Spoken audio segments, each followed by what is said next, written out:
And he talks about Bernie Madoff, who part of maybe the biggest Ponzi scheme in history. Before that Ponzi scheme, Housel points out, he was a market maker, a job that matches buyers and sellers of stocks, and he was really good at it. He actually quotes from an article about Madoff back in '92 that says he's built a highly profitable securities firm, Bernard L. Madoff Investment Securities, which siphons a huge volume of stock trades away from the big board. The $740 million average daily volume of trades executed electronically by the Madoff firm off the exchange equals 9% of New York's exchange.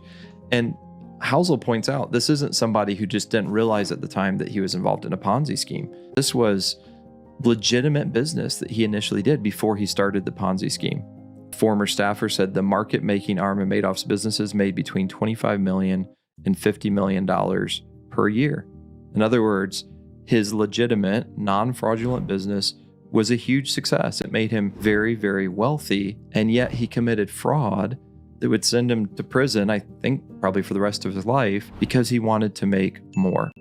And the author says this, Housel says this, the question we should ask of both Gupta and Madoff is why someone worth hundreds of millions of dollars would be so desperate for more money that they risked everything in pursuit of even more. And he points out if somebody who's worth nothing tries to rob a bank, it's wrong, it's a sin, but you partially understand it. But someone who has enough money to live comfortably the rest of their life, why would they risk everything trying to get more? And the first principle, the hardest financial skill, is making sure those goalposts don't move.